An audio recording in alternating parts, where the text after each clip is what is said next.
Good evening, scholars. The lamps are low here in Ashcroft Hall, and the wind claws gently at the ivy-covered stones outside the old casement windows. Beyond the frost-laced glass, Arkham lies shrouded in mist, but here, within these walls, the past draws nearer than the night. Tonight we descend not into history alone, but into the twilight between folklore and fear. Our subject is ancient, elusive, disquieting. She wears many names: Lilitu, Nama, Herodias, Agrat, Lamia, La Belle Dame, but in all traditions she waits until sleep. This is a tale not of one myth, but a persistent pattern that threads through cultures separated by oceans and centuries. A vision of a woman, dark, winged or whispering, who comes by night, who tempts, seduces, and consumes. The succubus. But what birthed her? Was she merely a symbol of forbidden desire, a scapegoat for dreams too troubling to confess, or something older still, something primordial that men glimpsed once and named with trembling lips? From clay tablets buried in Mesopotamian soil to dusty cathedral manuscripts in the shadowed vaults of Europe, this lecture will trace the evolution of the succubus myth from its earliest origins to its haunting persistence in medieval theology, folklore, and whispered superstition. As with many things studied within these holes, this is a topic best approached slowly, with care. One must not rush when dealing with the nocturnal and the half-remembered. Before we begin, scholars, a few formalities for the record. Please check in with a like to mark your attendance. If you wish to attend future lectures, be sure to subscribe to the archive. And as always, feel free to leave your notes, your time, your location, or your reflections in the comments archived below. Now, settled in. Let the chill outside fade. We begin not in the cold chapels of Europe, but in the cracked tablets and starlit fears of ancient Mesopotamia. Imagine yourself not in Arkham, but in the vast river valley between the Tigris and Euphrates, some 5,000 years ago. The air is heavy with the scent of baked clay and crushed reeds, and the stars, unpolluted by modern light, hang like judgment above the earth. This is the land of Sumer and Akkad, the cradle not only of civilization, but of the oldest written fears known to man. Here the rhythm of life was cyclical and exacting. Families rose with the sun and worked beneath its unrelenting gaze. Farmers tended barley fields beside irrigation canals. Potters and weavers carried out their trades beneath open roofs. Children played in courtyards, while elders kept one eye fixed on the wind and the omens it carried. But at night, at night, it was another world entirely. When the sun fell and the fires guttered low, sleep was not merely a welcome respite from toil. It was a crossing, an exposure, a moment when the veil between worlds became thin and the household was vulnerable to what lurked just beyond it. Sleep was sacred, yes, but also dangerous. You see, the ancient Mesopotamians understood the body to be a vessel not entirely sealed. The human soul, called the etemu, could wander. Dreams were not the idle imaginations of a resting mind, but messages, visitations, sometimes even battles between forces seen and unseen. A man might wake blessed or haunted. A woman might wake barren or suddenly with child, and not know why. Within this worldview arose the earliest forms of the succubus myth.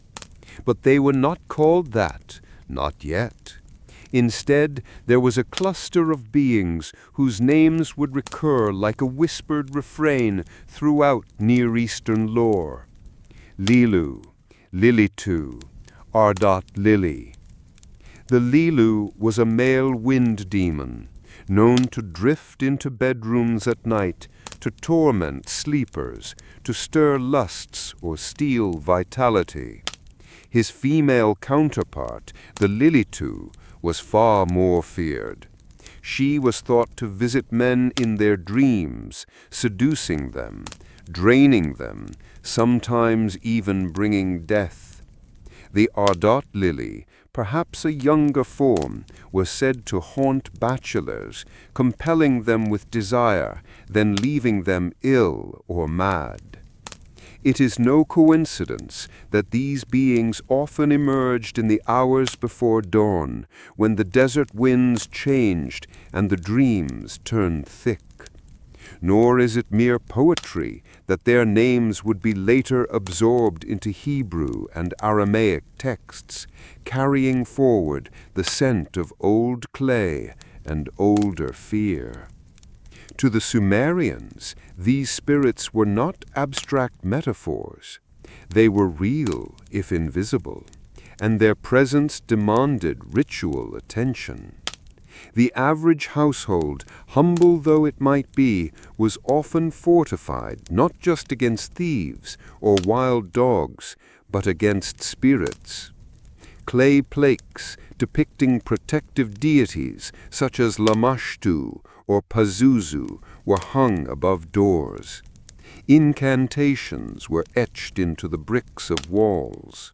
Beds were arranged with care, their corners marked, and sacred objects, stones, rings, inscribed bowls, were placed nearby to guard the threshold between waking and dream. And even with such precautions, sleep remained a journey into the unknown, a moment when one might be touched by the divine or devoured by the dark. What we see here is not merely superstition, but a complete integration of the spiritual and the sensual, the physical and the metaphysical. The succubus, in this earliest form, was not yet the temptress of Christian lore. She was a night wind, a shadow at the foot of the bed, a presence blamed for involuntary lusts and unexplained illnesses, a being of fear, but also of fascination. And in this she reflected something fundamental to human experience, that desire and dread are not always opposites, but siblings, that what calls to us in sleep may both thrill and unmake us. Let us now proceed deeper into the roles these spirits played in daily life, into their feared habits and rumored powers, and into the ways early peoples sought to hold them at bay. The Mesopotamian worldview did not make the modern distinction between sickness and spirit. What afflicted the body often had origins far beyond the visible world, emanating instead from the wind, the dream, or the malice of unseen beings. And in this richly populated spiritual landscape, few entities were as dreaded or as intimate as the lilu and his kin. Among these nocturnal presences, the lilitu loomed especially large. She was not merely an apparition, she was a cause, a force, a reason for withering illness, infertility, impotence, and strange behaviors that could not be explained by injury or sin alone. Where physicians failed, the lilitu was blamed. She was known to slide like breath beneath the door-sill, to whisper into ears mid-dream, or to perch unseen upon the chest of a sleeping man, draining his essence. The Akkadians spoke of her with a blend of awe and revulsion. She was not evil precisely, for such a concept did not yet dominate the cosmology, but she was undeniably other, a disruption of order, a walking contradiction, alluring and lethal, feminine and feral, born of both the divine and the cursed. Her origins are obscure. Some sources suggest she was a wind spirit. Others name her a ghost. Still others imply she was once human or never quite of this world to begin with. One Babylonian incantation, translated only in recent decades, pleads, "O spirit, O dark-winged maiden of the threshold, depart. You who smile in dreams and steal in waking, return to the place from which you came." And yet, as mysterious as the lilitu remains, her brother spirits are equally fascinating. The lilu, her male counterpart, was seen as a nocturnal assailant, visiting women in their dreams, planting sickness or even children. Some scholars link him to the later concept of the incubus, but in Mesopotamian sources his role is more diffuse. He is a flicker in the curtain, a southern chill across bare skin, a breath on the nape when no one else is present. More enigmatic still is the ardat lili, often interpreted as a younger or unmarried female spirit. She was said to be especially drawn to men who lived alone, who were vulnerable, or who had neglected certain rituals. Like her elder kin, she could arouse desire, but her visitations often left the victim pale, feverish, or dreaming obsessively of a woman he could not name. Some described her as appearing at the foot of the bed, hair unbound, eyes luminous in the dark. Others claimed she came only in sleep, and that one could marry her in dreams, though the price was always one's vitality. These spirits were not mere embellishment to the mythic record. They were central actors in daily concerns. Illnesses of unclear origin, particularly those affecting the mind, were regularly attributed to such beings. A man made restless, distracted, or suddenly weak might have encountered the ardat lili. A child who cried in their sleep could be haunted by the lilitu. A woman rendered infertile despite no apparent cause might have drawn the attention of the lilu. To the Sumerians and Akkadians, this was not folklore, it was diagnosis. Tablets recovered from Nippur, and Babylon include detailed exorcisms and prescriptions. Priests and ashipu, ritual healers, recited chants, burned resins, and buried protective charms beneath the threshold or beside the bed. One popular method involved pressing small clay amulets into the corners of the bedroom, each depicting a binding sigil or a symbol of the god who held dominion over evil spirits. Particularly powerful were the figures of Pazuzu, a fierce wind demon whose grotesque image was paradoxically used to ward off other demons, especially the lilitu. It is here that the succubus, though not yet named, begins to take shape as something more than a mere shadow. She is a pattern, a silhouette echoed across languages and centuries, a symbol of the peril inherent in nighttime longing, and of the belief that what haunts us does so not with a roar, but with a whisper. Even in these earliest forms, we see the contours of what will come, the blending of sex and sickness, the suspicion of the feminine as both temptation and threat, and the dread that desire itself may open a door through which one may not return. The Mesopotamians would not have called this being a succubus, but they feared her just the same. When the sun vanished behind the ziggurats and the desert cooled beneath its ancient stars, a new vigilance took hold across the households of Mesopotamia. It was then, beneath the hush of dusk, that the unseen were most active. Nocturnal spirits, airborne demons, and spectral visitors, such as the lilitu or ardat lili, were believed to stir in the shadows between moments, in the spaces between breath and dream. And so, ordinary people, scribes, farmers, temple maidens, and priests took pains to guard their homes, their beds, and their sleep. Protection was a discipline, a habit passed from mother to daughter, priest to novice. It began with the threshold, that narrow passage where inside meets outside, and by extension, where the mortal world brushes the supernatural. Households often placed apotropaic objects at the entrance to their homes. These included small terracotta plaques, incised with protective figures or divine symbols.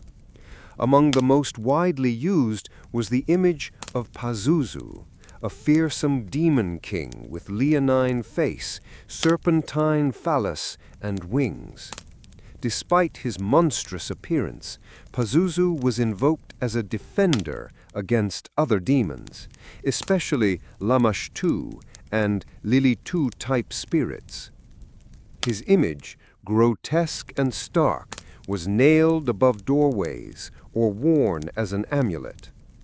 Some amulets were even hung around a child's neck, not merely for health, but to prevent nocturnal theft of the child's vitality or breath, an ancient precursor, perhaps, to later legends of night hags or crib deaths blamed on succubi.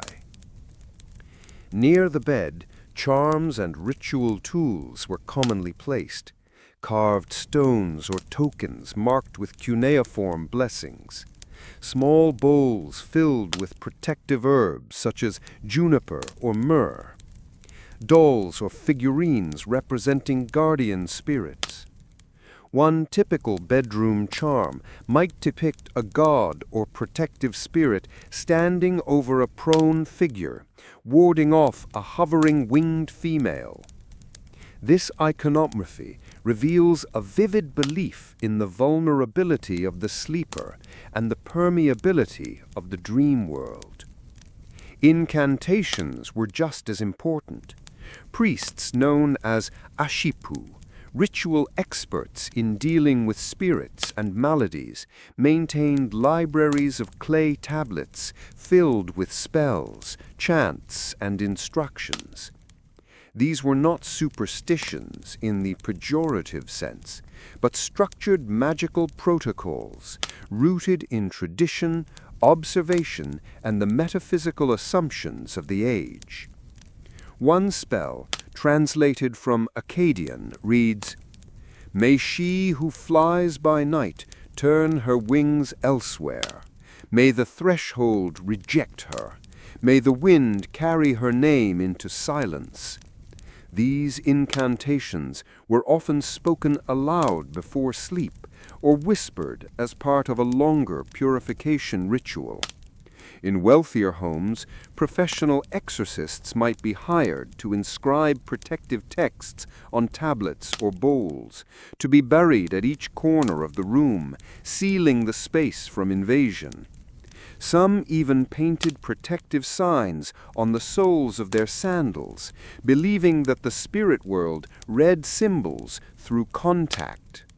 The notion of liminal space, transitional places such as doorways, windows, and dreams, was central to Mesopotamian protection. The succubus-like figures were said to lurk not in places fully here or there, but in between. As such, protections were layered: physical, verbal, symbolic. Doors were locked, candles placed at cardinal points, and sacred words drawn in ash upon the lintel. And still fear persisted, because, as any scholar of these ancient practices will observe, the protections were never absolute. There is a certain quiet resignation beneath the rituals, a recognition that one could only prepare, not prevent, that the spirit might still pass through the cracks, that a figure might still sit unseen at the edge of the bed, that desire itself might invite her. In this way, the succubus myth, though not named, became woven into the very fabric of domestic life, not just a story, but a condition, a force to be managed, a nightly risk to be endured. What these ancient protections reveal is the deep human longing to bind the unknown, to create walls against what cannot be touched, only felt. The lilitu was feared, yes, but also known, familiar, almost familial. She was part of the night, part of the body, part of the breath. And this closeness, this inescapable intimacy with what haunts us, that is what made her myth endure. To understand the succubus as she began, in shadow and breath and whisper, we must look not only at demons and protections, but at the deeper structure of the world as the ancients saw it. For in Mesopotamia, the boundaries between body and spirit, dream and death, were not fixed, they flowed. Theirs was a world defined by relationships, not merely between people, but between visible and invisible forces. Everything had agency: the wind, the river, the stars. Illness was not a failure of biology, but a message.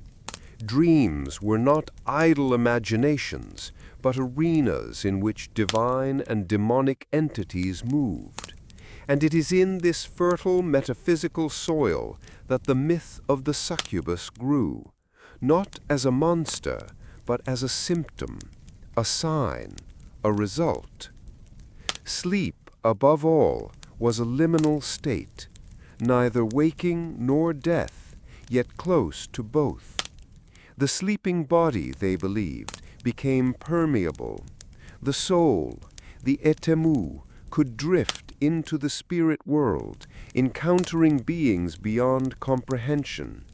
It might return blessed with prophecy, healing, or inspiration, or it might not return at all. Nightmares, wasting sickness, madness, all could result from what one met in that realm. Desire, too, was viewed differently. It was not merely a personal emotion, but a cosmic force. The gods themselves were beings of appetite. Inanna and Ishtar, goddesses of love, war, and the underworld, were revered and feared in equal measure.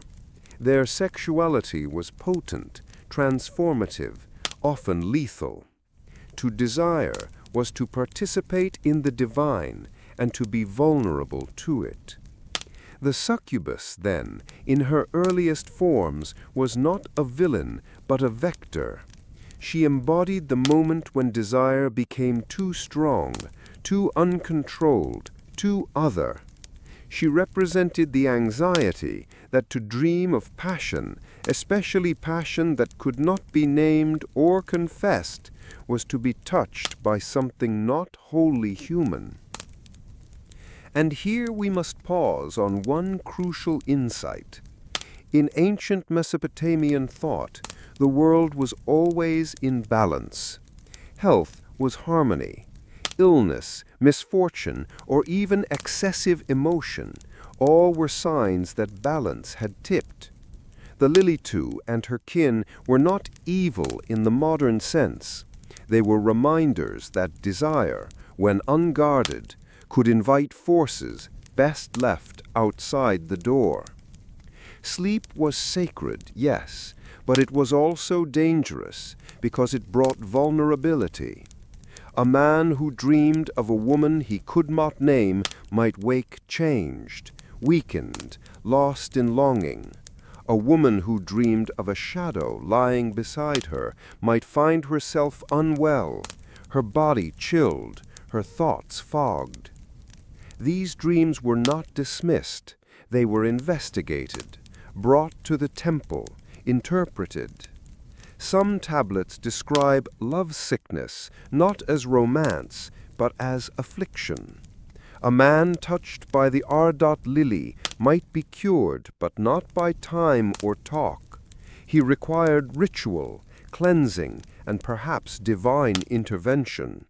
His soul had wandered. Something had found him. And so we see the roots of a myth that will cross continents and centuries, evolving with each culture it touches. From here she will grow wings, she will wear names, she will sit at the edges of theology and folklore, at the edge of the bed and the edge of the page. But her origin is this: a night wind that entered through the crack in the wall, a dream too vivid, a desire too strong, a shadow mistaken for a lover. In Mesopotamia, such things were not fiction, they were warning. From the floodplains of the Tigris, we now follow the myth's migration westward into the stony hills of ancient Canaan and the evolving spiritual traditions of the Hebrew peoples. It is here, in the early scrolls and later commentaries of Judaic thought, that the shadow known as Lilith first begins to take the shape that would echo through millennia. Lilith. The name itself coils softly upon the tongue. She is not a goddess, though some trace her to Sumer's wind spirits, the lilitu. Nor is she quite a demon, in the way we moderns imagine. She is something older than either, an echo that lingers between translations, between the words. To begin with, she is scarcely present in the Hebrew Bible.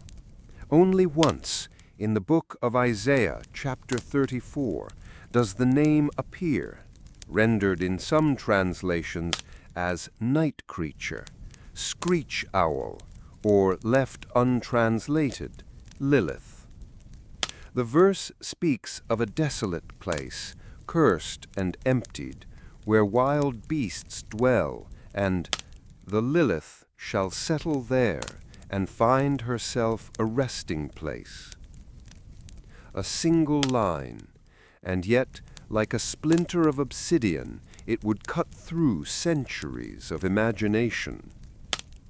Where canonical text is silent, commentary often speaks loudest, and so it is in the alphabet of Ben Sira, a satirical and mystical Hebrew text compiled around the 9th or 10th century of our era, that we first encounter the fully realized legend, the Lilith, who was Adam's first wife. According to this account, she was formed from the same earth as Adam, equal, not subordinate. But when she refused to lie beneath him, refusing a subordinate sexual position, she spoke the ineffable name of God and fled Eden.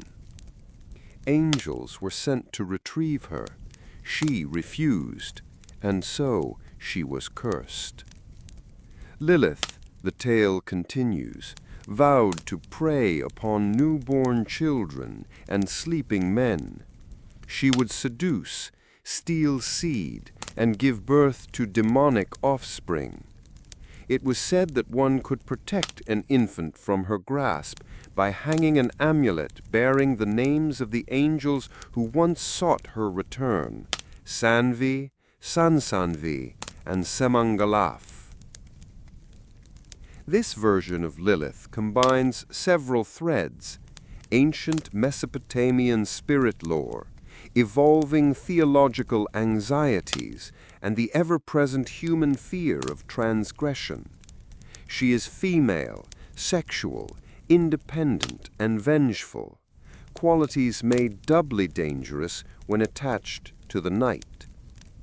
What we see here is a key development: the codification of the succubus figure as transgressive woman, not merely a spirit of lust or death, but a warning against female autonomy. She refuses hierarchy. She chooses her own path, and for that she becomes monstrous. It is no coincidence that this transformation arises during a period when Rabbinic Judaism was grappling with questions of gender, law, and spiritual purity. Lilith, in this sense, serves as a vessel for unresolved tensions. But the myth did not stop at the page. Lilith appeared in charms and folk remedies across Jewish communities in the Middle East and Europe. In medieval Ashkenazi households, especially during childbirth, amulets inscribed with her name and likeness, often with wings or claws, were placed above the bed to ward her off. In some versions, she was said to hover near the cradle, seeking to snatch away the life or breath of the newborn. In others, she entered men's dreams, beautiful, cold, and pale. She drew them to desire and then left them weakened or marked. Some legends even suggested she bore children from this spectral congress, demonic offspring who wandered the earth unseen, hungry. The succubus myth here becomes sharply moralized. No longer merely a force of dream and illness, she is a theological trespasser, a seductress, a corrupter. And yet her form remained fluid. Sometimes she was beautiful, other times she was feathered, clawed, or serpent-like. Always she was associated with wind, with night, and with the thresholds between waking and sleep.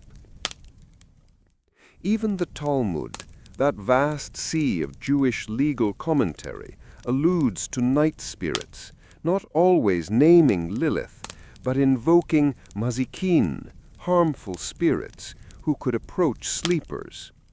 Scholars debated whether Adam's seed lost in dreams was taken up by demons, whether such emissions were sinful, whether spiritual beings could cohabit with the living. In this world of question and commentary, Lilith was more than myth. She was explanation. She explained birth defects, infant mortality, nightmares, lust without outlet, desire without permission. And so the succubus took a new shape, no longer a purely external force, but a reflection of inner struggle, of guilt, of temptation, of the uneasy line between the sacred and the sensual. Even now, in this dusty hall, beneath the arches of Ashcroft, one might sense her presence in the way candle flame flickers without wind, a figure not quite banished, not quite gone. For myths like hers do not disappear. They retreat. They wait. Let us now leave the dusty roads of Jerusalem and Babylon and travel westward once more, across the wine-dark sea, to the marble colonnades and moonlit groves of ancient Greece. Here in the shaded symposiums and hillside shrines, the myth of the succubus unfurled in fresh, seductive, and terrifying forms. Greek myth abounds with figures that blur the line between beauty and dread. Among them, none loom so close to our study as Lamia and Empusa, two beings shaped by desire, deviance, and the quiet terror of feminine appetite. Let us begin with Lamia. In her earliest accounts, Lamia was not a monster, but a queen. Some said she ruled Libya. Others claimed she was beloved by Zeus himself. But like so many mortal women touched by the favor of the divine, she was punished. Hera, in jealous fury, slew Lamia's children, or, in some darker tellings, cursed her to devour them with her own hands. Grief shattered her. Madness transformed her. She withdrew from the world and took on a monstrous form. Half woman, half serpent, her beauty preserved only from the waist up. She wandered the night, driven by vengeance and hunger, seeking children to consume and young men to seduce. And here we see a key evolution in the myth. Where Lilith was cast out for claiming equality, Lamia is warped by loss, her monstrosity born not from defiance, but from divine injustice. Yet both become figures of the same archetype, the dangerous, nocturnal woman who comes unbidden, who seduces, who destroys. Plutarch and other writers describe Lamia as a shapeshifter, able to hide her grotesque form until the moment of revelation. Her beauty was her lure. Her gaze could mesmerize, but always behind her kiss lay teeth. Some Greek philosophers even used her as a metaphor. In a fragment attributed to Philostratus, it is said that Lamia would appear to young men as a lovely courtesan, drawing them into long philosophical conversations, only to drain their vitality.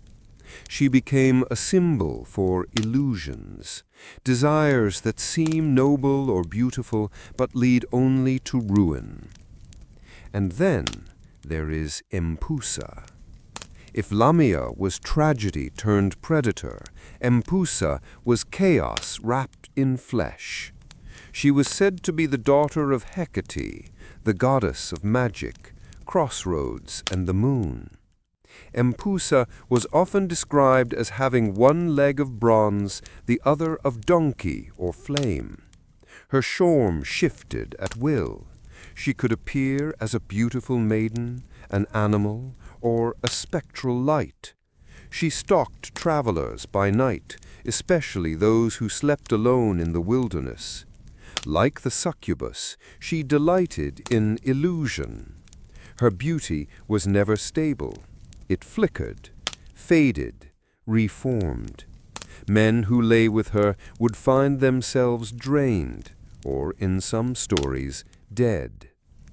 One famous tale recorded by Philostratus in his Life of Apollonius of Tyana tells of a philosopher who exposed Empusa by calling her name.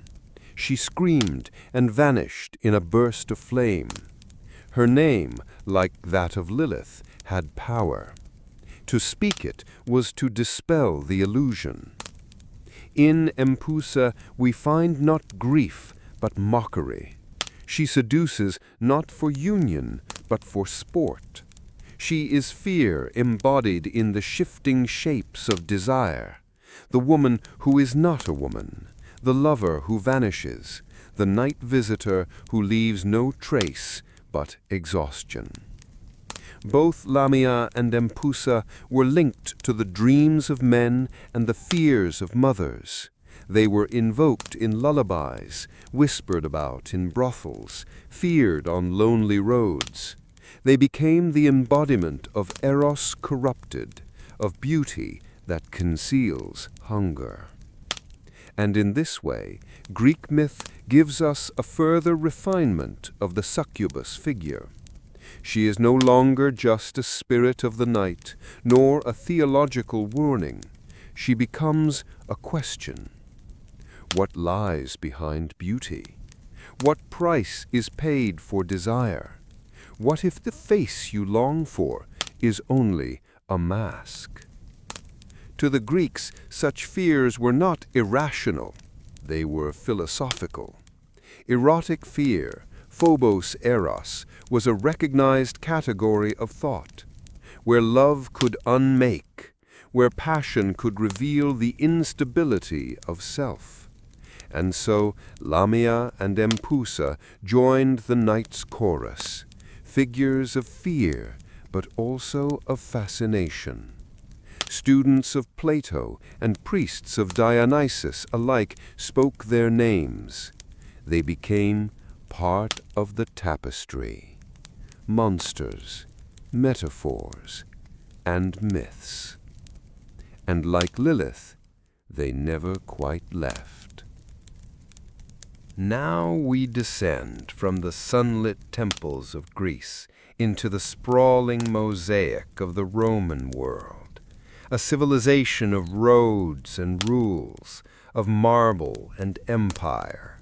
But beneath its polished veneer, the night still held sway. Old fears remained, and the myth of the succubus, though not yet named as such, continued to slither through dreams, sanctuaries, and darkened bedrooms. The Romans were, as ever, borrowers of myth. They absorbed the gods and demons of the peoples they conquered, blending native Italian superstitions with the lore of Greece, Egypt, Gaul, and the Levant. In doing so, they created a wide pantheon of shadowed figures who watched over the night and sometimes passed through it. Among these were the strigae, witch-like beings said to suck the life from infants and wander the night in animal form.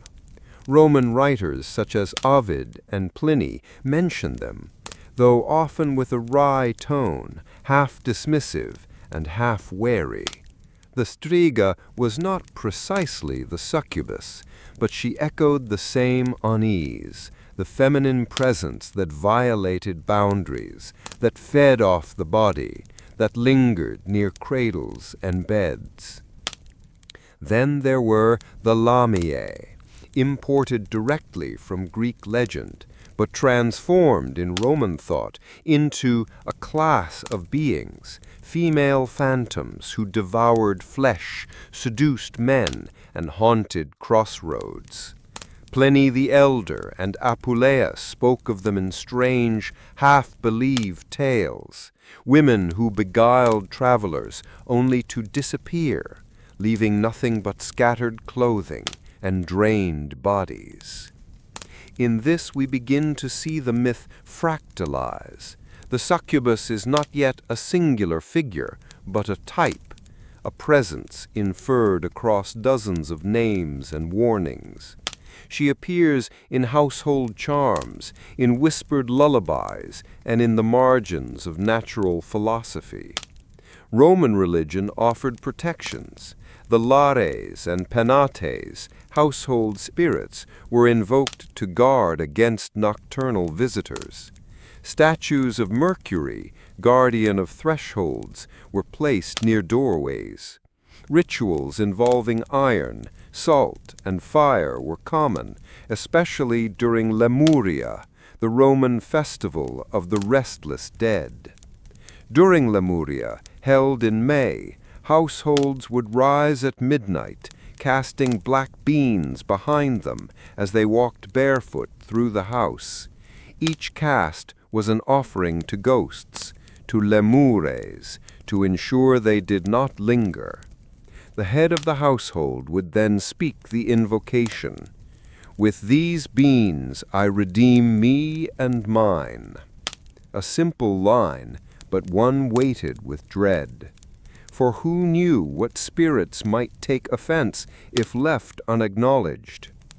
We also find in Roman literature an increasing concern with the nocturnal emission, the loss of seed during sleep.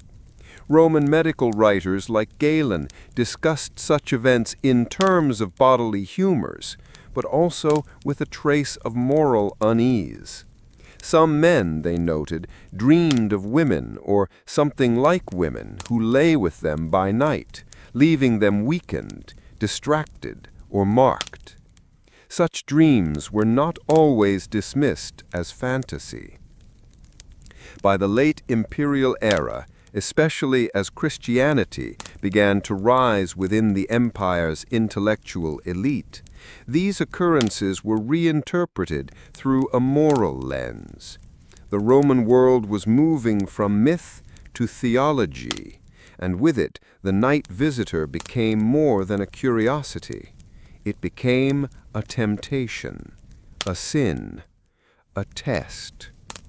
The early Christian apologists, Tertullian, Lactantius, and others, began to fold existing folklore into the growing doctrine of spiritual warfare. The body was a battlefield, lust a doorway, and the spirits that visited in dreams, those who tempted celibate monks or disturbed the thoughts of the faithful, they were not merely myths, they were tools of the enemy. Jerome, in his Latin translation of Isaiah, chose to preserve the word Lilith. He did not translate her as screech owl or night creature, but left her name in place, a shadow untouched by clarity. Augustine, more cautious, argued that demons could not truly create life, but conceded they might interfere in dreams, provoke sinful thoughts, or inspire nocturnal weakness. And so the figure that once fluttered nameless through Babylonian bedrooms now perched in the minds of Roman bishops. No longer a mere spirit of illness or a shape-shifting seductress, she became part of a theology that sought to divide flesh and spirit, heaven and earth, sacred and profane. Thus the myth entered the Christian world not as a goddess or monster, but as a problem, a question of purity, a fear projected onto the sleeper. She was not called Succubus yet, but she hovered nearby. And as Christianity spread, absorbing the empire it once defied, it carried her with it, a whisper from pagan dreams, now dressed in the robes of sin.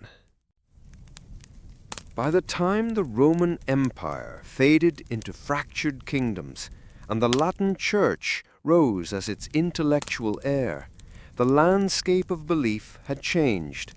Gods had become saints, demons had found new names, and the night visitor, once a spirit of illness or seductive metaphor, was now framed in terms of eternal war between salvation and sin, between order and the unseen chaos of temptation.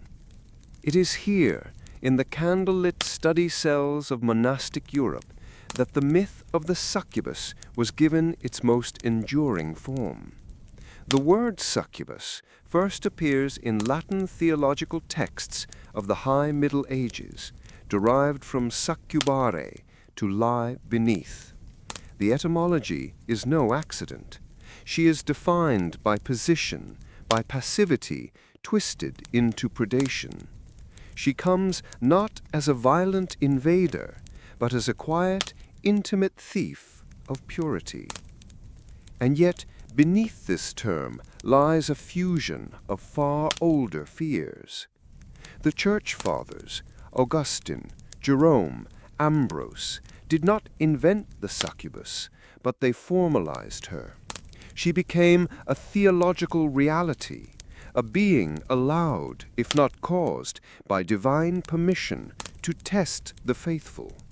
A danger especially to monks, celibates, and scholars who sought to transcend the body while sleeping within it.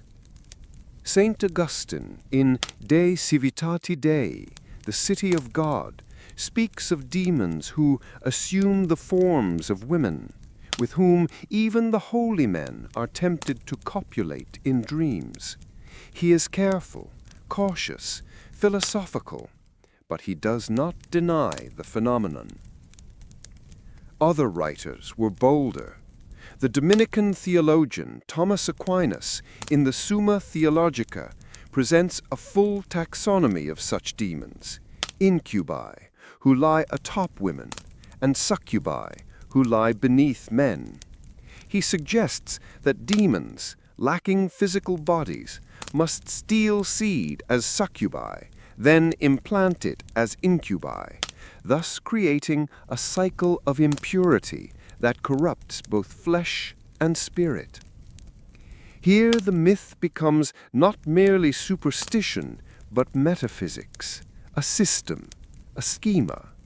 The succubus is not just a story, but a symptom of spiritual vulnerability, a sign that the body, despite cloister, discipline, or prayer, remains porous.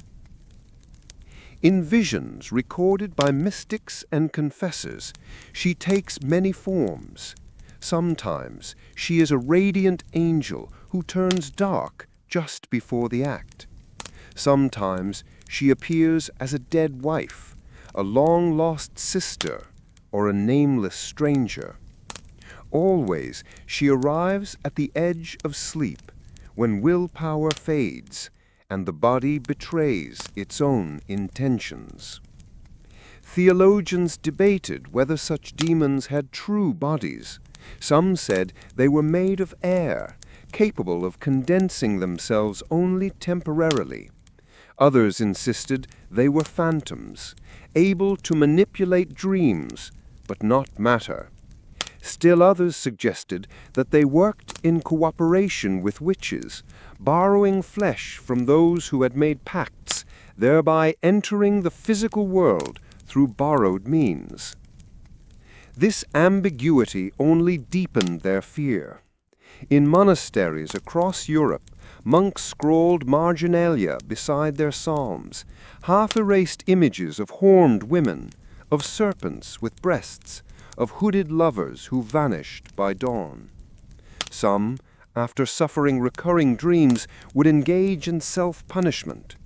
Others sought deliverance through exorcism, and a few, in whispers, confessed that they longed for the next visit, that the succubus offered not torment, but solace in lives otherwise defined by silence and austerity. The Church condemned such thinking. Councils issued declarations. Priests were warned against idle dreams.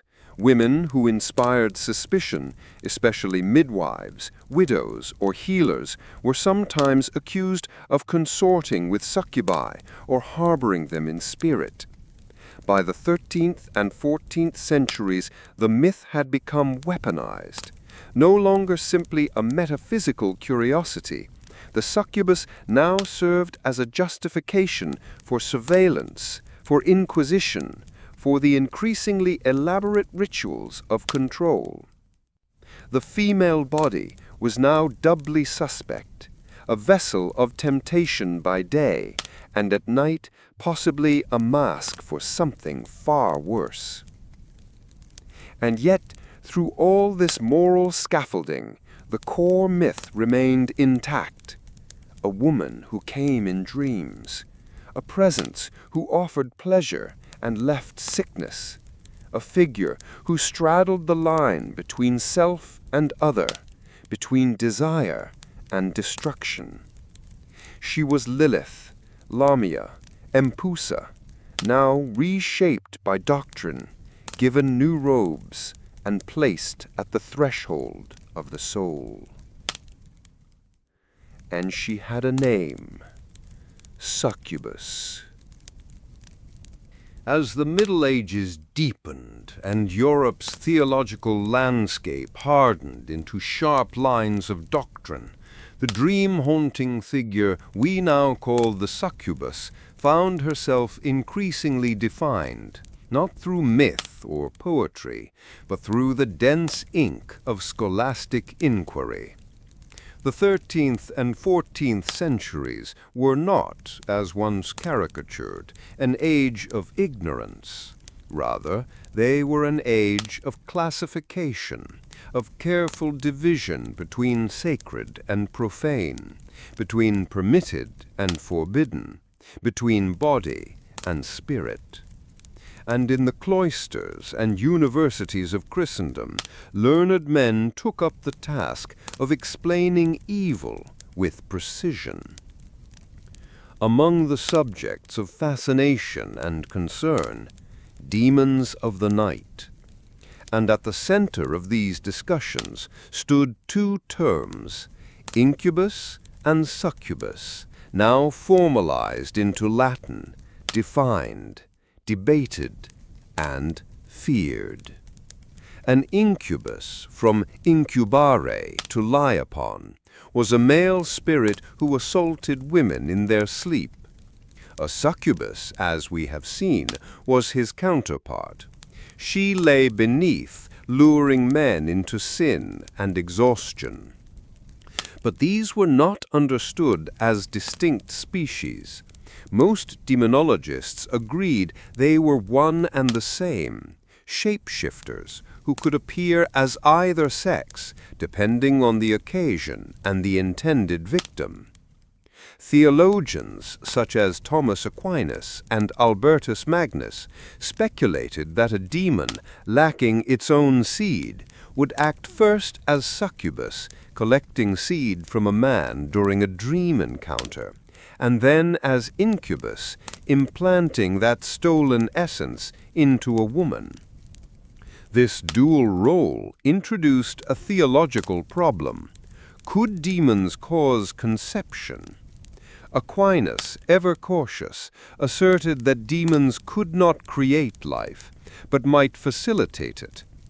The resulting offspring, he proposed, would be fully human in body, but marked in spirit, perhaps even cursed. Such children, in some later legends, were said to grow into witches or sorcerers, touched at birth by unnatural means. Others, more alarmed than philosophical, treated these beings not as metaphysical curiosities, but as active agents of spiritual decay. Heinrich Kramer and Jakob Springer, authors of the infamous Malleus Maleficarum, The Hammer of Witches, 1487, devoted significant attention to incubi and succubi. They insisted these spirits were real, frequent, and dangerously seductive. Men, they wrote, could be tempted in dreams, particularly when weakened by celibacy, fasting, or study. Women, too, might be deceived by demons in male guise, either in dreams or in waking visions. In this framework, the succubus was not a metaphor. She was an enemy, a conscious, malevolent force dispatched by Satan to unmake the faithful from within. She preyed on monks, priests, and scholars, especially those whose vows demanded chastity. She infiltrated their dreams, took the shape of imagined lovers or remembered faces, and left them spent, ashamed, and spiritually stained. Some records speak of clerics who confessed to nightly visitations that left them hollow-eyed and penitent. Others claimed to have fought it off with crosses, prayers, or, more often, nothing at all. What had once been called a night hag or lovesickness was now rebranded as demonic warfare. Academic institutions, such as the University of Paris or the cathedral schools of Cologne and Bologna, began to catalogue such phenomena. Treatises were written not only by theologians, but by physicians and natural philosophers. They argued whether such spirits were illusions, vaporous shadows, or temporarily embodied beings made of condensed air or corrupted ether. Some, such as the Spanish friar Martín del Rio, went further, describing succubi who could assume the shape of real women, copying their appearance perfectly, even fooling husbands. These were called phantasmata, and they presented a unique terror. What if one's own wife, sister, or mother had been replaced? To combat this, manuals offered signs to identify demonic impostors: unnatural coldness, refusal of the Eucharist, inability to pray in Latin. These were thin tools, but comforting ones. And all the while, beneath these elaborate frameworks, lay a simple truth. The succubus personified a fear the Church could never fully banish. That lust was stronger than will. That temptation came not only from without, but from within. That the self, even at rest, was not safe. The succubus haunted the boundaries that medieval thought most feared, between mind and body, purity and pleasure, sleep and sin. Her presence undermined control. She turned the silence of night into a battleground.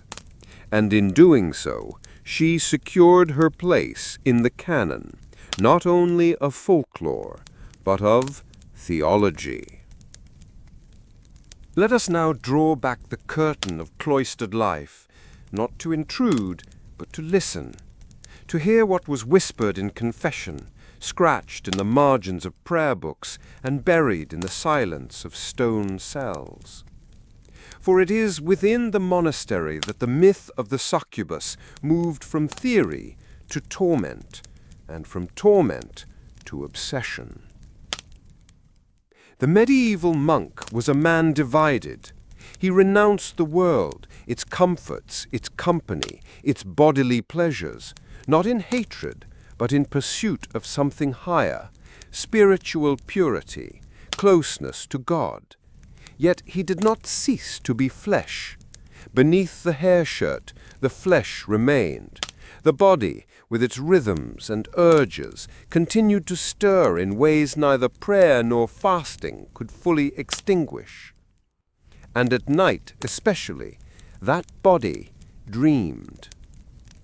Here, in the twilight space between dusk psalms and morning bells, the succubus took shape, not as a robed demon or winged fiend, but often as a familiar face, a remembered voice, a soft presence that slipped past resolve and nestled against the soul.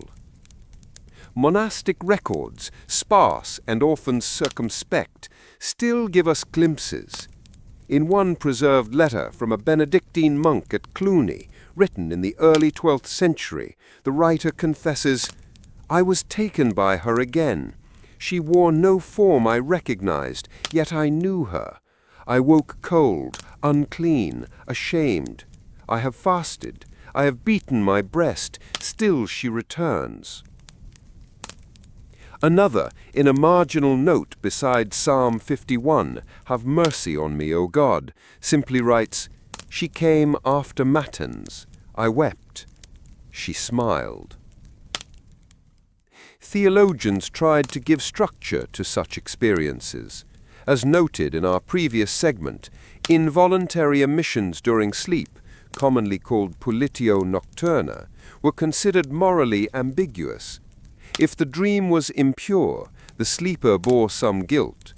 If the act was accompanied by conscious thought, the sin was diminished, though still cause for penance. But such distinctions did little to calm the afflicted. Some monks reported dreams that felt too real, where the weight of the succubus, her warmth, even her voice lingered long after waking. Others claimed to feel marks upon their skin. A few believed they were being punished for hidden thoughts, and that the succubus had been sent to remind them of their impurity. In Cistercian texts, we find cautions against sleeping on one's back, lest the body fall into temptation more easily. Others recommended placing a crucifix upon the chest, or tying a rope around one's thigh to cause discomfort during sleep. Some went further, sleeping on bare boards, avoiding blankets, or keeping a candle lit to banish the dark, but none of these methods proved infallible. The succubus, after all, was not wholly external. She was desire made visible, shame made flesh.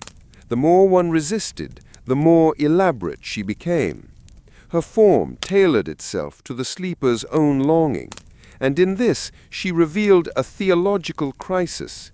If temptation could arise from within the soul and appear in dreams unbidden, what power had the will? This dilemma led many monks into cycles of guilt and penance. Confess, fast, pray, then fail again. The Church, for its part, advised persistence. Temptation was a test, struggle was proof of faith. But not all accepted this with peace. In De Pristitia Monachorum, on the sadness of monks, an anonymous 13th century manuscript, the author writes, "We are told the devil seeks the proud, yet he comes for the lonely too. He comes wrapped in softness. He smells like lavender and fire." It is a rare moment of poetry in an otherwise doctrinal world. Elsewhere, some monks turn to creative expression as an outlet.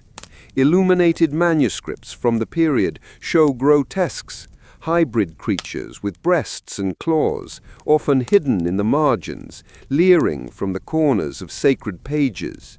These were not always satirical. Sometimes they were warnings, sometimes confessions. A figure crouched beneath the letter P, her back arched, her mouth smiling too wide.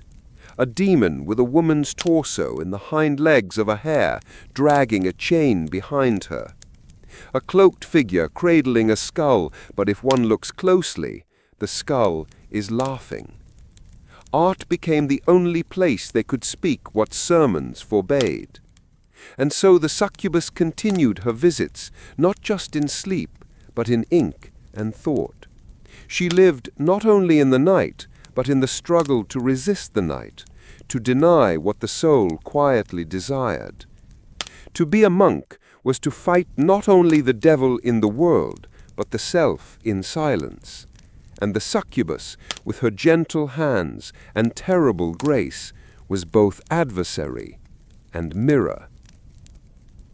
As the medieval world gave way to the 15th century, something in the spiritual air shifted.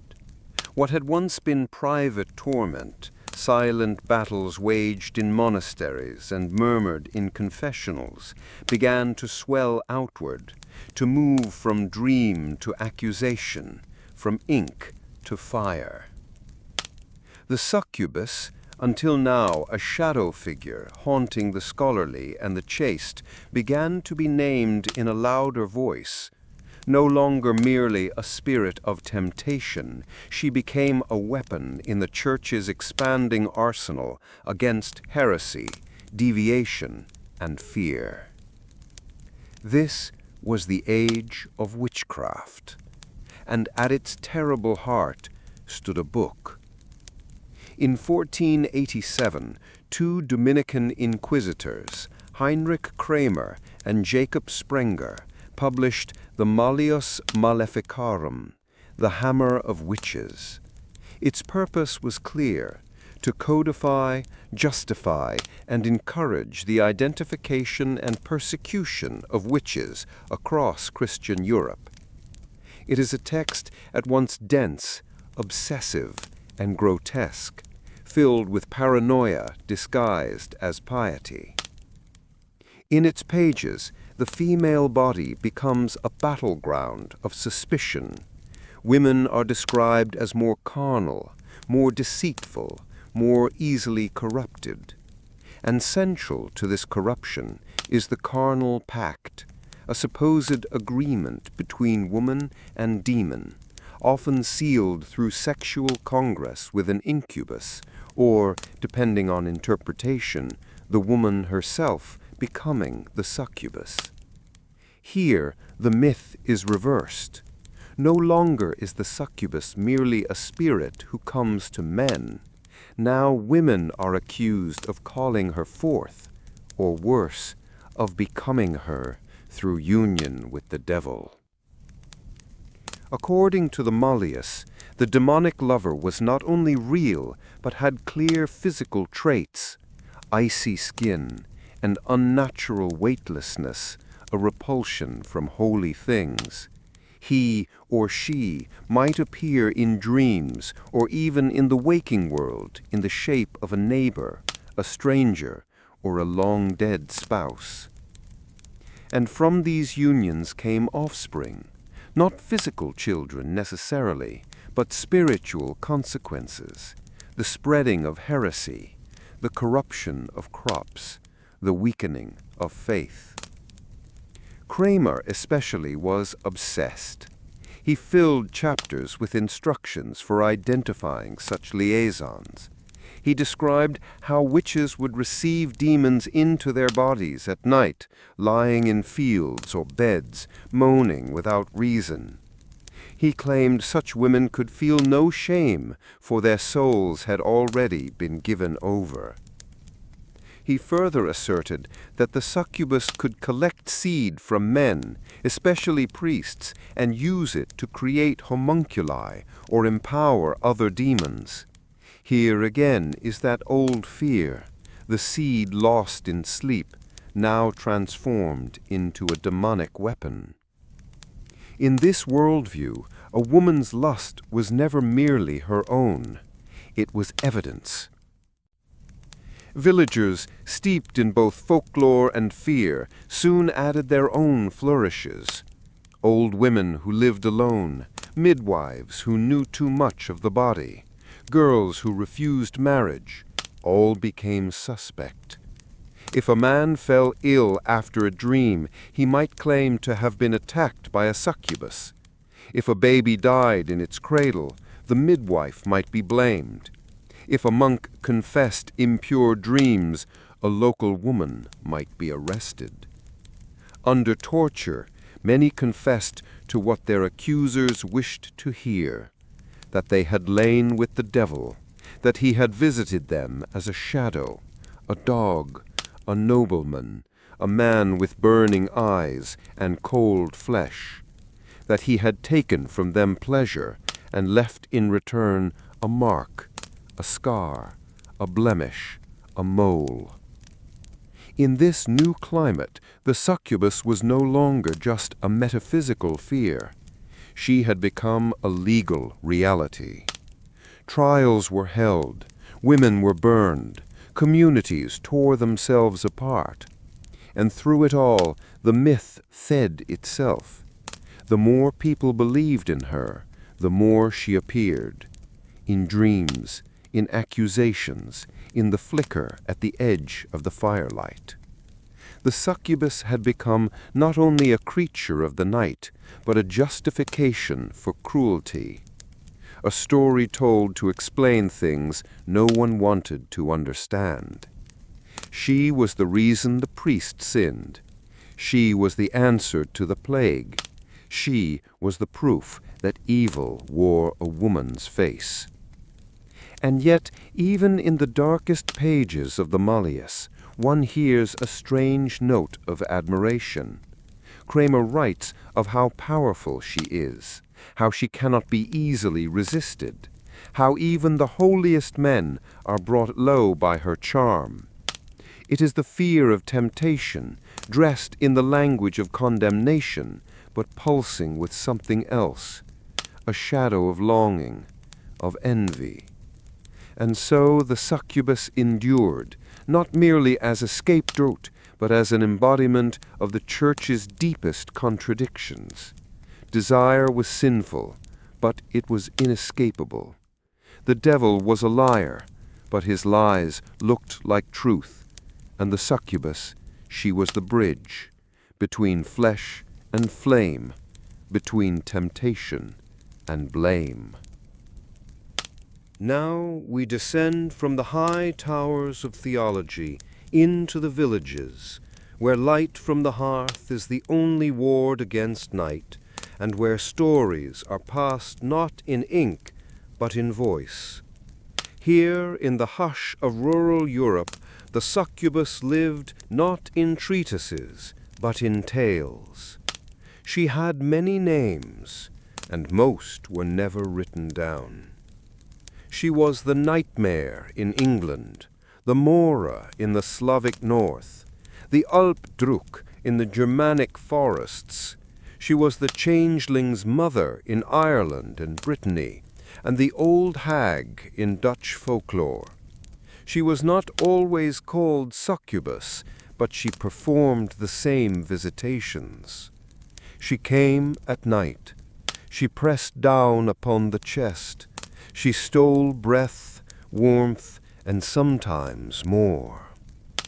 The phenomenon we now recognize as sleep paralysis, a state in which the sleeper is aware but unable to move, often accompanied by hallucinations, was almost universally attributed to supernatural assault. Across cultures, people reported waking in the dead of night, pinned beneath a weightless figure. They described a female presence, sometimes beautiful, sometimes skeletal, always suffocating, who sat upon their chest, stared into their eyes, or whispered in their ears. These visitations left no mark, but they left a lingering dread, and that was proof enough. In the Baltic region, straw dolls were placed beside the bed to absorb the spirit's touch. In Ireland, iron keys were hung above the cradle to keep the night woman from replacing the child. In the French countryside, a glass of milk left on the windowsill might appease her hunger, or so it was hoped. Sometimes she was said to be a witch, traveling in spirit form while her body lay cold in bed. Sometimes she was the ghost of a wronged woman. Other times she was nameless, a shape without origin, known only by her acts. In Scandinavia, the Mara was a particularly feared figure. She slipped through keyholes or knotholes, and her name is the root of our modern word nightmare. In her presence one could neither move nor scream. She rode the sleeper as one might ride a horse, hence the term mare. Her visit left one drained, short of breath, and full of nameless fear. Other traditions blurred the line between succubus and changeling myth. A child born sickly or strange was sometimes said to have been visited or even conceived by a demoness in the night.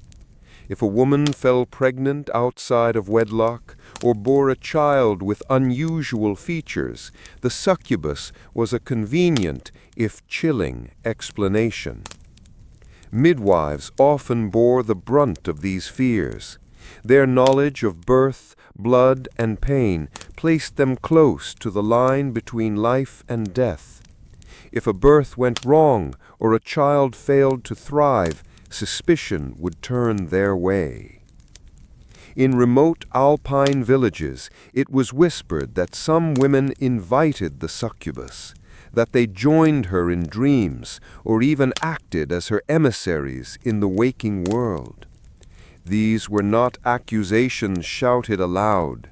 They were murmured warnings, hints, averted glances at market. And still the story spread. Men, too, reported visitations, especially shepherds, travelers, and soldiers sleeping in lonely places. They would speak of women who appeared beside them in dreams, soft-spoken and pale, who promised warmth and union, then vanished before dawn. Some said the succubus returned each night until a charm was buried at the threshold. Others claimed she would not enter if one slept with a Bible beneath the pillow, though tales abound of spirits who could read it backward, or who smiled even as they touched the holy word. These folk beliefs, scattered across Europe, reveal something enduring and universal, a fear not of violence, but of violation, a fear that sleep, a time of vulnerability, might open a door to something else, that pleasure might be a trap, that longing, once stirred, might not leave. And in these stories one can still hear the ancient echoes of Lilith in the desert wind, of Lamia behind the veil, of the lilitu whispering from the reed bed. The succubus of the folk world was not bound by doctrine or defined by demons. She was older, wilder. She belonged to the people, and she reminded them gently and terribly that the night does not always keep its promises. Thus far we have wandered through fields and cloisters, among peasants and monks, tracing the shape of the succubus as she haunted the dreams of the lowly and the devout. But she did not limit herself to modest beds and stone cellars. In the marble halls of castles, within silk-curtained chambers and gilt-lined libraries, she took on another mask, no less fearful, yet more refined. Among the nobility, the succubus was rarely called by name. She was a theme, a symbol, a whisper between verses, and above all, she was a projection of guilt, of longing, of erotic paranoia. Let us begin with the troubadours and courtly poets of the 12th and 13th centuries, those wandering singers and writers who shaped the ideals of chivalric love. To them, desire was sacred and dangerous. The lady was always high-born, always distant, and always unattainable. Yet beneath the veil of romantic longing lay a current of something darker. In many such songs, the beloved is described as ethereal, too beautiful for this world, able to inspire both ecstasy and despair. Her glance can heal or undo. She arrives unbidden in dreams. She consumes thought. The night wastes away not from wounds, but from unquenched desire. Though these songs praised the lady, they also feared her, and in that fear we glimpse the old shape. Take, for instance, the lay of Marie de France, especially Lanval, in which a mysterious, beautiful woman seduces a knight in secret. She gives him pleasure, wealth, and purpose, but warns, "Speak of me, and you will lose me forever." The story does not call her succubus, but the themes are familiar. The woman who comes from nowhere, who enthralls the man, and who disappears, leaving him broken. In later medieval romances, the pattern becomes sharper.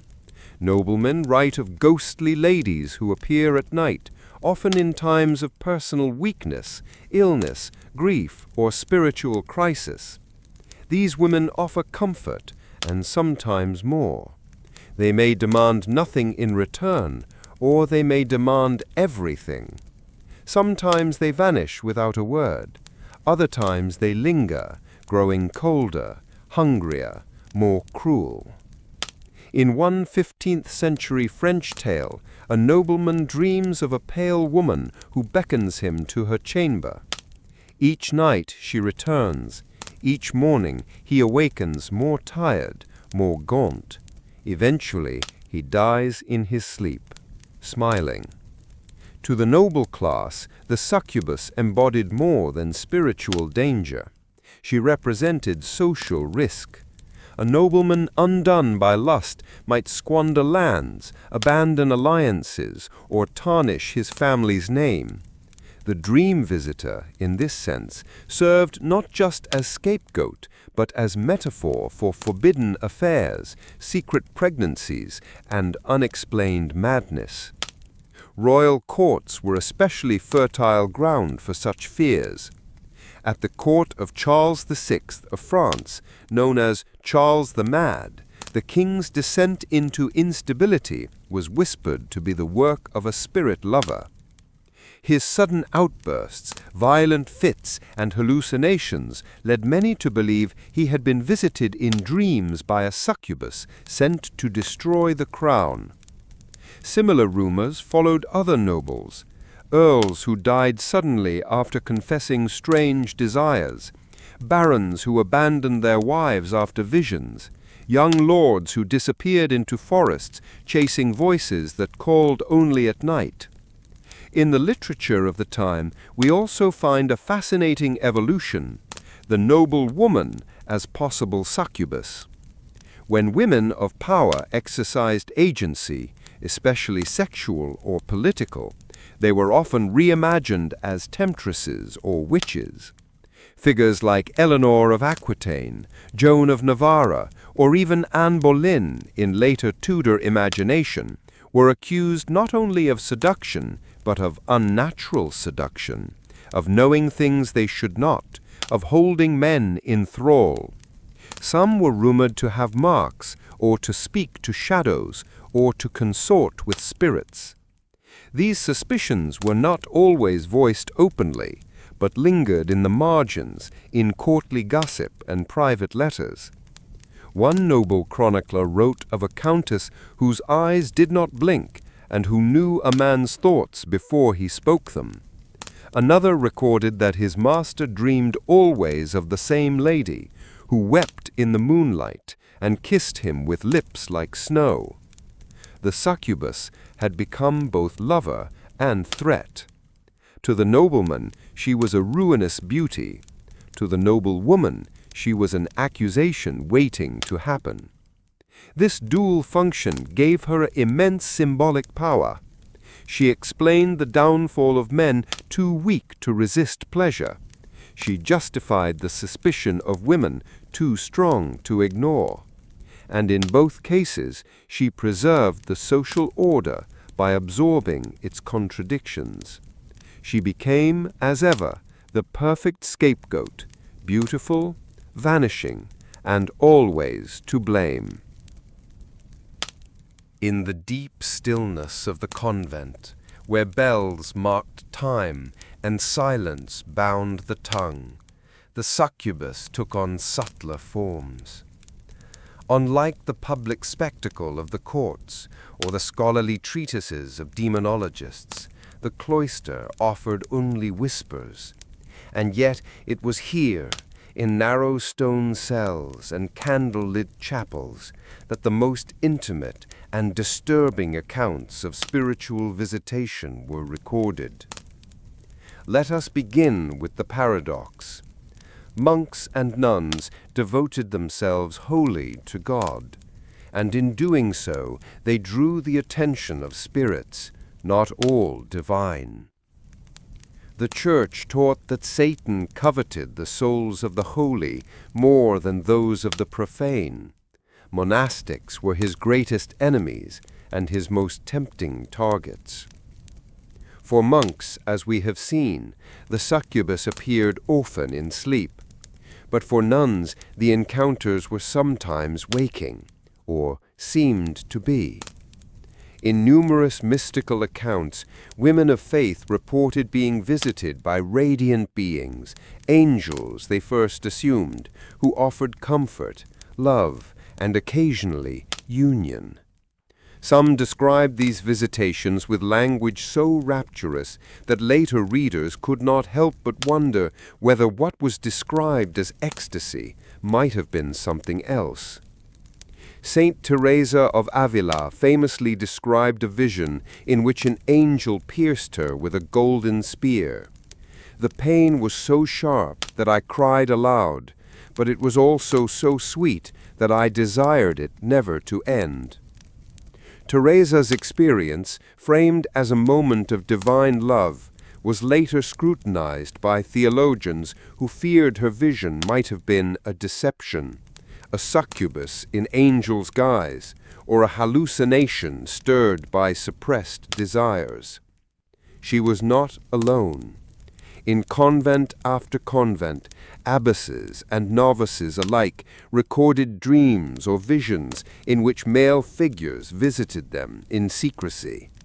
Sometimes these beings professed to be saints. Sometimes they did not speak at all. Always they touched with gentleness, sometimes with more.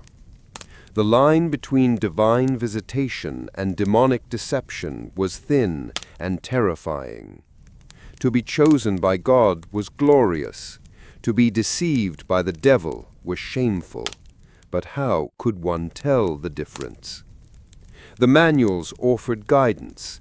Holy visitations would leave peace, clarity, and joy.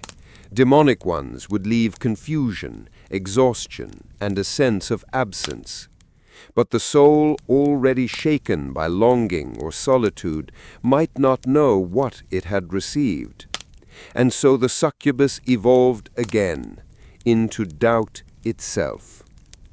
Some nuns responded with extreme discipline. They refused even to sleep lying down, fearing dreams. They bathed in cold water, starved themselves, or wore garments sewn with coarse rope. A few even petitioned their confessors to shackle them at night to prevent wandering hands, or worse. Others embraced the ambiguity.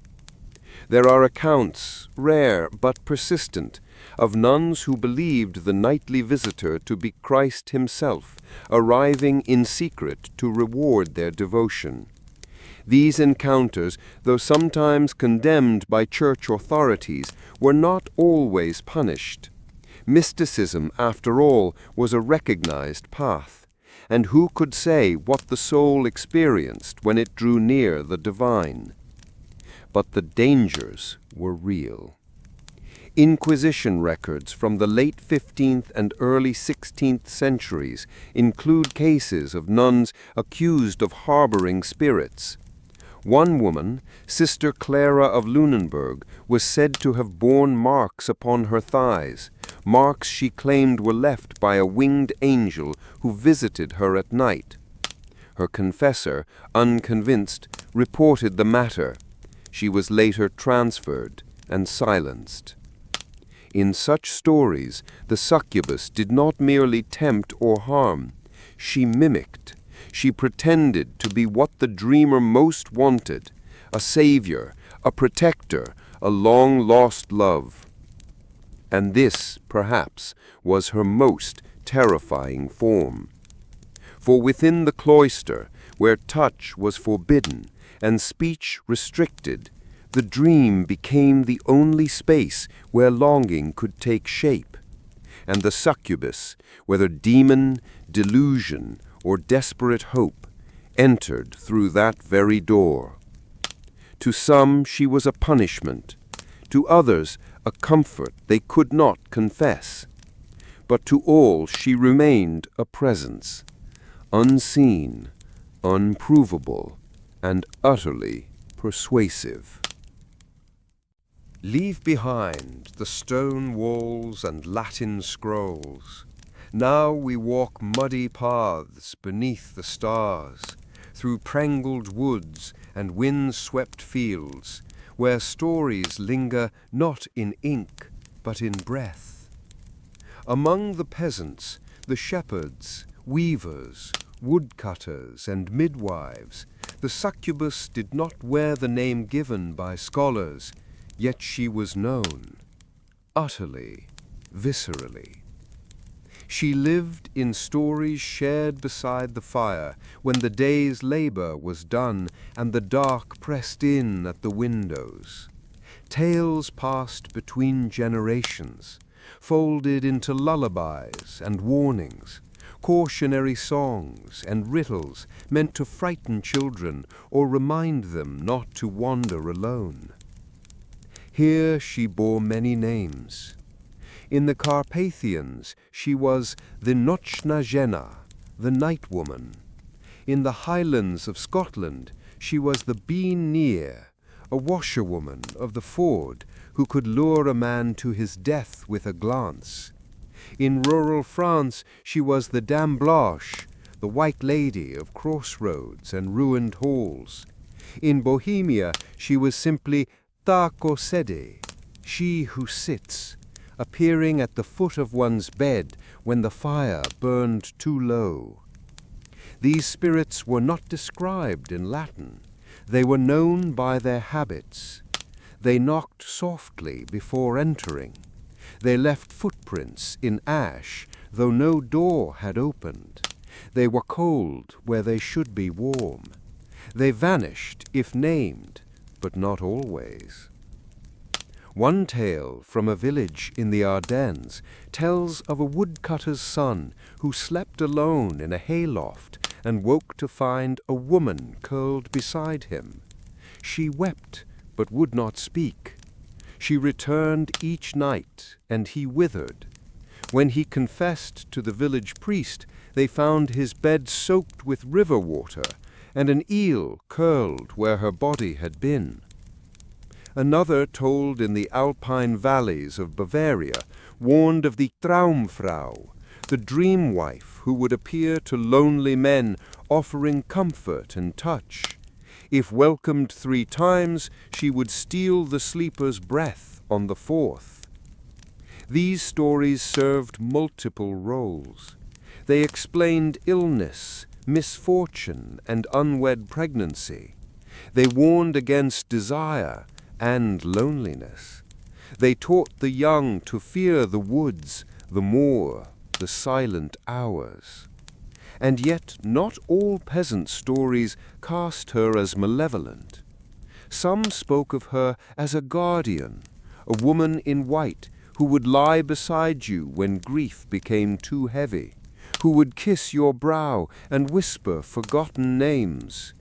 In these versions, the succubus was not temptation, but tenderness made strange, unbidden, unnatural, but not unkind. One might call these stories residue, remnants of older pre-Christian beliefs that had been covered over but not erased. In the misty folk religions of Europe, long before the Church rebranded spirits into demons, the night had always been full of beings both feared and welcomed. Dryads, Valkyries, Moras encantadas. The succubus may be the Christianized echo of these feminine presences, where longing and fear, nature and desire met in one figure. Even into the 16th and 17th centuries, these tales persisted. As the witch hunt spread, many accused women confessed to lying with male demons, but beneath the surface one can detect the older narrative: visitations by shadowy lovers, unexplained pregnancies, dreams that clung to the waking mind. And among the poor, justice moved slowly. Stories continued to thrive in the margins. Children were taught to sleep with iron near the door. Bread was left on the sill to appease the night. And every family had one tale of a dream too vivid, a sickness too sudden, a guest who came only after dusk. The succubus in peasant lore was not doctrine. She was something far older and far more intimate. The fear that love might not be safe, the belief that longing had consequences, and the quiet, persistent suspicion that some hungers do not come from within. We now reach the final leg of our journey through medieval society. From royalty to monk, from mystic to midwife, the succubus has worn many masks. In our next and final segment, we will reflect on her survival, not just in tale and theology, but in the very dreams that outlived the Middle Ages. As the Middle Ages gave way to the early modern period, when the printing press hummed and cities bloomed like iron flowers, many old superstitions faded into footnotes. The world grew brighter, louder, and more certain, but not, perhaps, more restful. For while the name succubus would come to sound quaint, her presence did not vanish. She simply changed her dress. She learned to speak in subtler tongues. By the 17th century, theological focus had shifted. Witch hunts, once widespread, began to wane. Enlightenment thinkers dismissed demons as remnants of peasant ignorance.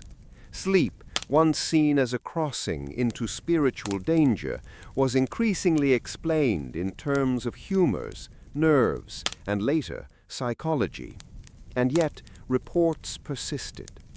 The old hag of Newfoundland folklore, the kanashibari of Japan, bound in metal, unable to move during sleep, the pisadeira of Brazil, a crone who sits on the chest of the dozing, the Alp of German legend, still riding the chests of sleepers as they twist beneath heavy quilts. These were not called succubi, but they functioned the same. And in private journals, medical casebooks, and later in the letters of romantic poets and early psychiatrists, the dream woman returned. She was now described in terms of hysteria, melancholy, or sexual neurosis, but her impact was the same: the draining of vitality, the invasion of solitude, the mingling of longing and dread. In 1819, John Keats wrote his haunting poem La Belle Dame sans Merci, The Beautiful Lady Without Mercy, in which a knight is seduced by a mysterious woman who leads him into a fevered, flower-strewn dream, only to abandon him on a cold hillside.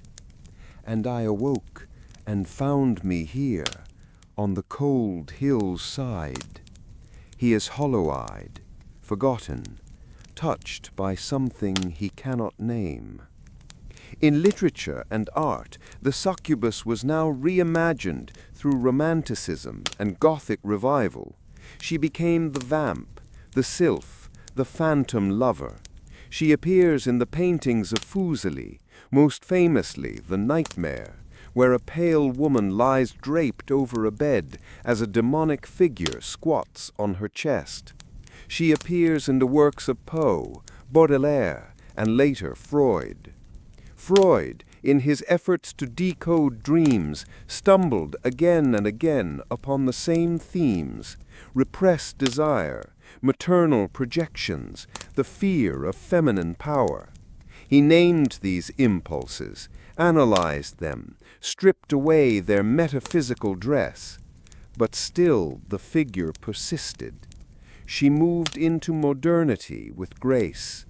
No longer a demon of doctrine, she became a psychological archetype, the femme fatale in noir cinema, the shadowy seductress in surrealist art, the ghost lover in whispered tales of lonely hotels and old manors. And even today, yes, even now, one finds her. in stories of people waking with the sense of someone beside them, in dreams that stir and linger, too vivid for memory, too strange for sense, in sudden chills, flickering lamps, or a sigh when no breath is near. In medical literature, the experience is called hypnagogic hallucination. In folklore, it is called a visitation.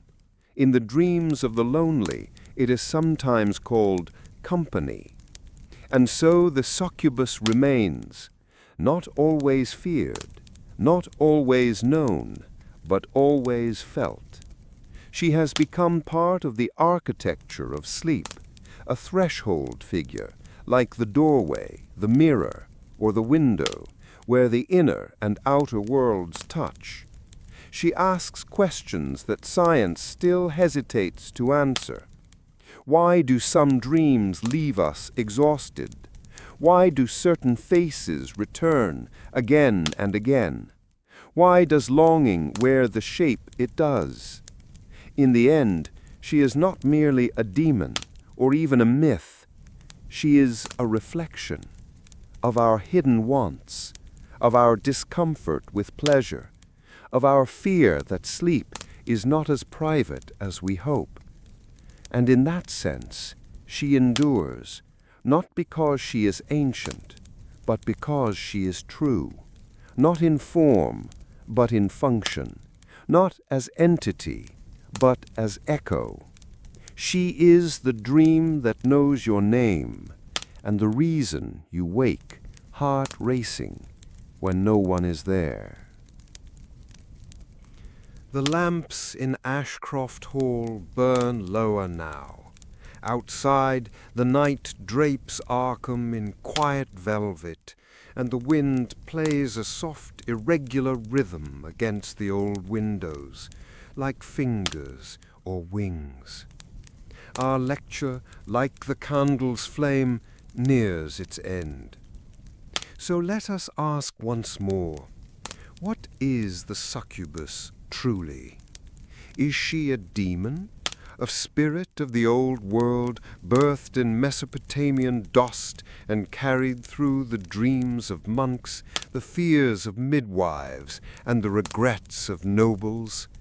She is certainly that, etched in cuneiform, whispered in cloisters, rendered in woodcut and flame. Is she a metaphor, desire's shape in the shadow, the embodiment of temptation and guilt, a symbol of what we long for but cannot accept, or what we fear might undo us if ever truly touched? Yes, she is that too. Or perhaps she is something older, something we have always known, the whisper before sleep, the presence at the periphery, the face you almost remember. She is the part of us that dreams too deeply, the part that wants without permission, the part that fears our own wanting. Throughout this lecture, we have followed her across millennia, from the lilitu, who drifted through the reed huts of Sumer, to the Lilith, who fled Eden's garden, to Lamia and Empusa in marble halls, to cloisters where monks wept in silence, to villages where firelight could not quite keep her out, and into the ink-stained hands of poets, doctors, and dreamers. And now, perhaps she waits in you, in the dream that leaves no image but still lingers in the chest, in the flicker at the edge of sleep when your limbs go heavy and thought gives way to sensation, in the sense impossible to explain that someone was beside you for just a moment. We do not claim to know her nature here at Miskatonic. We are scholars, not exorcists, but we observe her trail, and we find it continues. The succubus endures because she is not only a myth of the past, but a question we still ask, in bed, in silence, in the dark. And so, dear students, as you retire this evening to your own chambers, place a charm by your door if you wish, or leave your window open if you dare. Either way, sleep will come, and who knows what walks with it. Thank you for attending tonight's lecture. Before you close your eyes, please check in with a like to mark your attendance. Subscribe to attend future lectures here at the university. Leave your notes, the time, your location, or your reflections in the comments archived below. All submissions are carefully filed in the restricted wing behind the western stacks. Sleep well if you can. We'll see you again next time.